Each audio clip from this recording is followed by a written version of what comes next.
Ka-TBSA, bago tayo magpatuloy ay iaanunsyo ko muna ang nakahula ng ating nakaraang episode. Congratulations dahil panalo ka ng 300 pesos GCash. Sa ating mga viewers, baka ikaw na ang susunod na manalo. Kailangan mo lang mag-subscribe at hulaan ang one-word title o isang salitang pamagat ng ating video ngayong araw.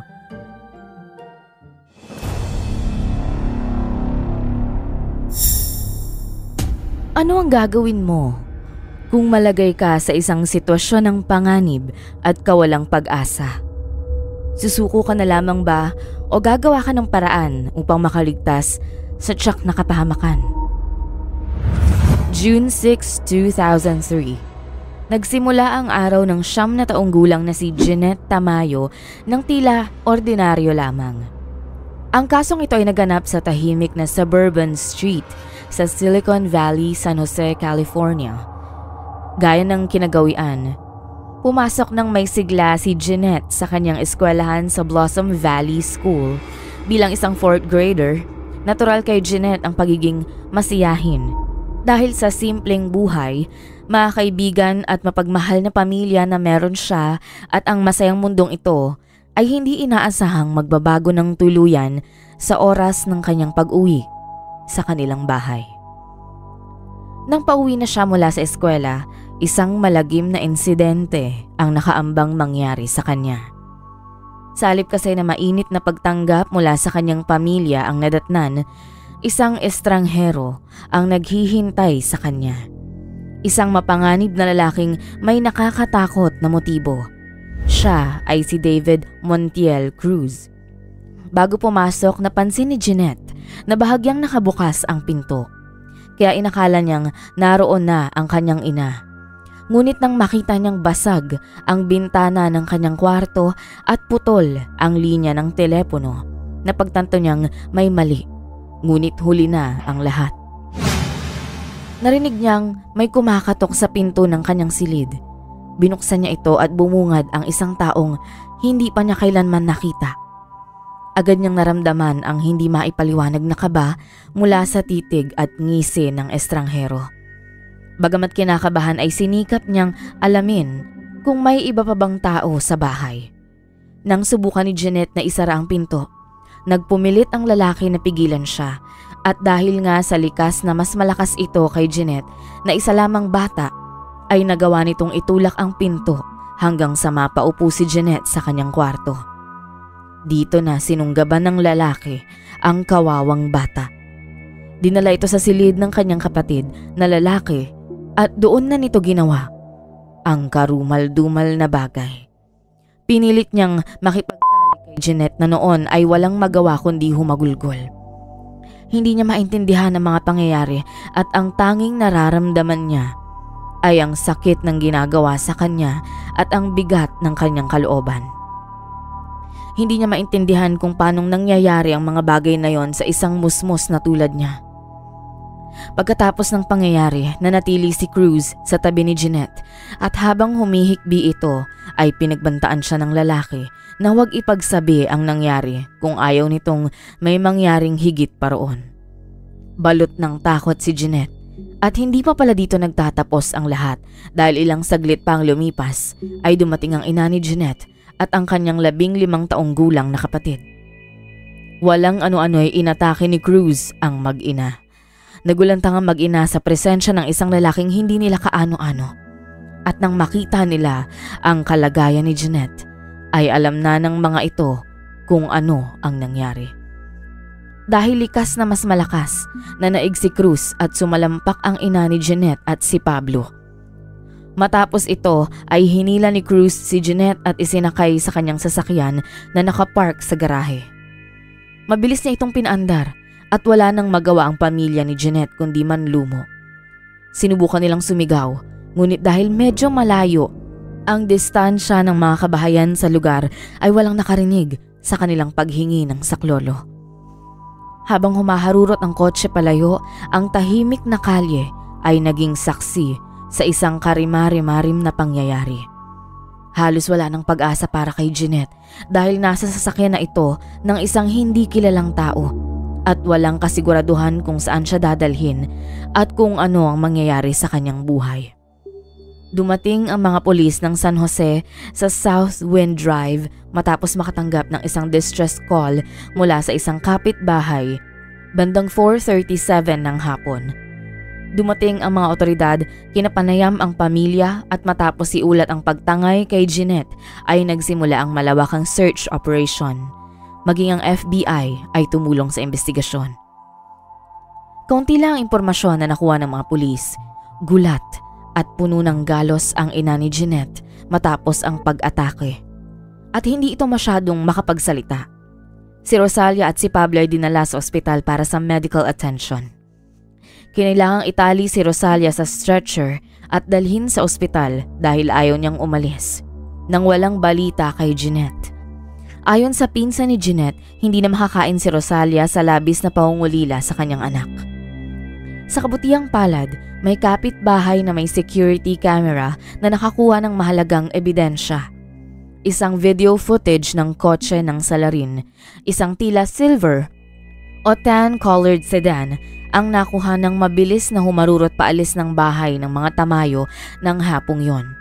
Ngunit dahil sa hindi malinaw na description ng kotse at hindi rin gaanong nakuna ng plate number, hindi agad nakapaglabas ng statewide alert ang California Highway Patrol. Patuloy na hinanap ng mga pulis ang sasakyan ng suspect at nakafocus ang mga ito sa pagliligtas kay Jeanette. Ang tanging description ng kidnapper na hawak ng mga pulis ay isa itong Latino na nasa early 20s, nakasuot ng light-colored na t-shirt at beanie cap. Malinis ang ahit, ngunit may manipis na bigote. May malaking kalmot siya sa mukha gawa ng panlalaban ni Rosalia. Nakinamot at kinagat ang kanyang mga daliri. Posibleng minamaneho niya ang isang Mazda sedan. Lumipat lang ang pamilya sa bahay na yon ilang buwan bago ang insidente. Mabilis na kumalat ang balita sa tahimik na komunidad. Nabahala ang buong kapitbahayan, lalo na ang mga magulang at mga bata. Sinabi ng mga pulis na malinaw na tinarget ng salarin ang bahay at ang pamilya ni Jeanette. Ipinakita ng surveillance tape na noong dumating si Jeanette, nakapark na ang kotse ng kidnapper sa tapat ng kanilang bahay. Ilang minuto pagkatapos niyang dumating, bumaba ang lalaki mula sa kanyang kotse at pumasok sa bahay. Nagabang siya ng halos 30 minuto hanggang sa makauwi si Jeanette at dagdag na 30 minuto sa loob ng bahay. Siniyasat ng investigador ang lahat ng taong kamakailan lamang bumisita sa bahay at ang mga dating nakatira na maaaring target ng kidnapper. Inatasan ng San Jose Police ang mahigit 150 opisyal para sa kaso.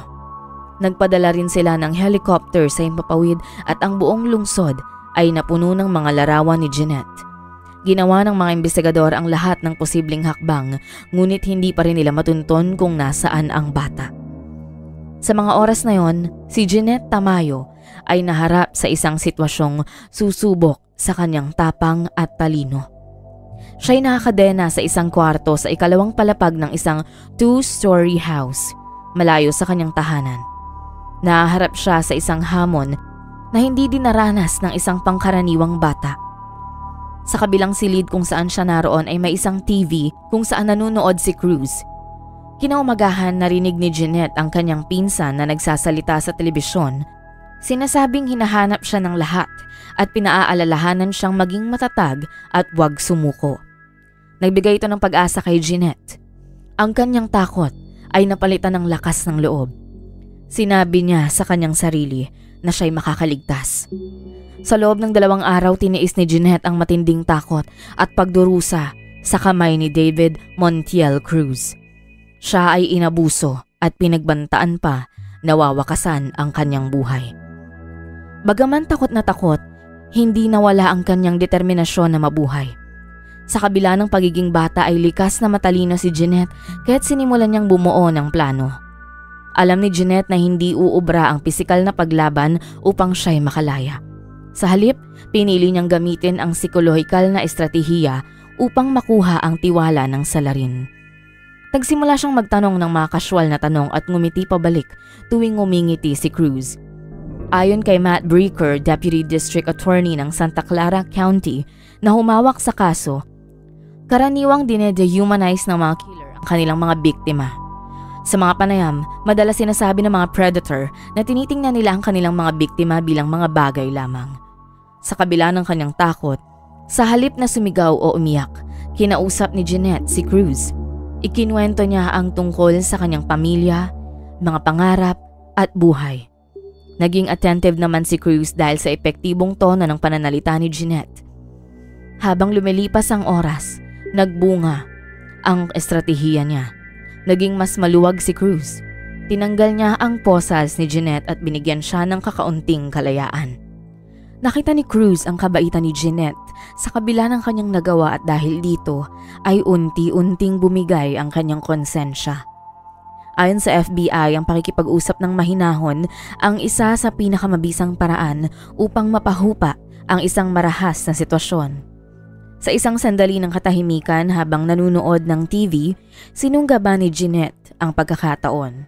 Pinaikot niya si Cruz sa pamamagitan ng pag-imbento ng kwento na may malalang sakit siya at kailangan niya ng gamot para sa hika at isang pekeng sakit. Naniwala si Cruz at ito ang naging daan ni Jeanette upang makalaya. Pagsapit ng 3 araw ng pagkakabihag, dumating ang pag-asa kay Jeanette. Sa pamamagitan ng talino at tapang, nakuha ni Jeanette ang loob ng salarin. Sa wakas, nagdesisyon si Cruz na pakawalan siya. Marahil ay tuluyan itong naantig sa mga kapanipaniwalang kwento ni Jeanette at nalubog sa kanyang sariling konsensya, kung kaya hinatid niya si Jeanette sa isang kanto kung saan nagtapos ang nakakatakot na ordeal ng bata at magsisimulang gumulong ang hustisya. Bago siya pakawalan, binalaan siya ni Cruz na kikitlin siya at ang kanyang pamilya kung magsusumbong ito. Sa kabila ng lahat may natitirang lakas ng loob si Jeanette. Tumakbo siya papunta sa isang convenience store sa East Palo Alto, mga 30 milya mula sa kanyang bahay. Ayon sa may-ari ng tindahan, umiiyak si Jeanette. Nang pumasok sa tindahan bandang 10:30 p.m. Kalaunan, sinabi ni Jeanette na siya'y umiiyak dahil sobrang saya niya na malaya na ulit siya. Dito na nakilala ng may-ari ang batang nawawala na nakita niya sa TV ilang araw na ang lumipas. Sa puntong ito, tumawag siya ng pulis upang i-report na natagpuan niya ang bata at agad namang rumesponde ang mga ito upang siguraduhin ang kaligtasan ni Jeanette at maibalik na ito sa nag-aalala niyang pamilya. Inihatid ng pulis siya si Jeanette sa kanyang bahay at masaya at hindi makapaniwalang sinalubong siya ng kanyang inang si Rosalia. Bagamat galing sa matinding trauma ay nagpaunlak si Jeanette para sa isang panayam sa mga pulis at dito na nga niya malinaw na indidetalye ang mga nangyari sa loob ng nagdaang 3 araw. Inilarawan niya ang mga daang binagtas ni Cruz matapos siyang tangayin, isang mahalagang impormasyon upang matunton ang kinaroroonan nito.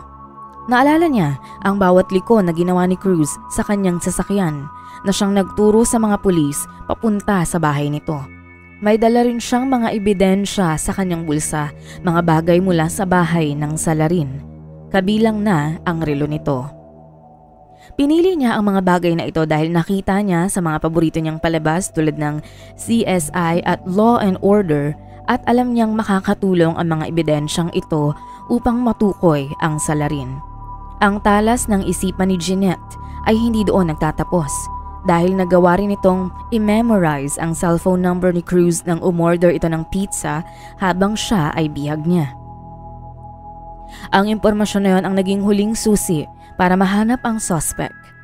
Gamit ang mga detalyadong kwento ni Jeanette, agad na kumilos ang mga pulis upang dakpin si Cruz. Si Jeanette mismo, habang nasa likod ng police car, ang nagturo sa mga pulis sa bahay ni Cruz at nagbigay din siya ng layout sketch ng bahay. Naaresto si Cruz habang naghahanda itong tumakas. Nagtago si Cruz sa attic, ngunit dahil sa layout na iginuhat ni Jeanette, natuntun siya ng mga pulis. Tinangkang magpumiglas at manlaban ni Cruz nang siya ay arestuhin, ngunit sa huli ay wala rin itong nagawa. Hindi naging malinaw kung ano ang motibo ni Cruz at kung bakit si Jeanette ang napili nitong biktimahin. Ipinagpalagay ng otoridad na matagal nitong minanmanan ang kilos ng pamilya bago ang araw ng pag-atake. Sinigurado nitong si Jeanette lamang ang nasa bahay at walang magtatanggol dito sa kanyang masamang balak na kasamaang palad ay naisagawa naman ito. Noong Enero 2005, si Cruz na noon ay 26 anyos ay sinintensyahan ng habang buhay na pagkabilanggo. Sa sumunod na 6 na taon, sumailalim si Jeanette sa therapy dahil sa pagkakaroon nito ng trauma at takot na lumabas ng bahay lalo na kung may mga kalalakihan. Ngunit nang siya ay tumuntong sa 15 taong gulang, nagpasya si Jeanette na harapin ang kanyang takot. Determinado siyang hindi hayaan ang trauma na kontrolin ang kanyang buhay. Nagdesisyon siyang makipagkita kay Heather Randall, ang detective na tumulong sa kanyang kaso. Ngayon ay buo na ang loob ni Jeanette na gamitin ang kanyang tapang at talino upang maging isang detective. Ang kanyang layunin ay makatulong sa kanyang komunidad at protektahan ito. Kasalukuyan siya nag-aaral ng law enforcement sa San Diego Police Academy. Ipinakita ng karanasan ni Jeanette na sa harap ng panganib, ang mabilis na pag-iisip at matatag na loob ay may malaking papel sa kaligtasan. Ang kanyang kakayahang magplano, kumuha ng simpatsya at sagupain ang sospek sa gitna ng panganib ang dahilan kung bakit hanggang ngayon ay buhay pa siya at ito rin ang naging susi upang wakasan ang pambibiktima ni Cruz na maaari pa sana nitong gawin sa ibang batang katulad niya. Naway maging paalala ang kasong ito na kahit pa sa pinakamadilim na bahagi ng ating buhay, ay meron tayong kakayahang baguhin ang lahat ng ito kung tayo'y magdedesisyon na harapin ang bukas ng may panibagong tapang at pag-asa. Kung ikaw ay umabot na sa bahaging ito ng video, maraming salamat sa iyo. Para sa iba pang istorya, huwag mong kalilimutang mag-subscribe sa aming channel at kung may nais kang ma-feature na kwento na sa tingin mo ay angkop sa channel na ito, maaari mo itong isulat sa comment section. Ito ang Tagalog Bizarre Story Archives.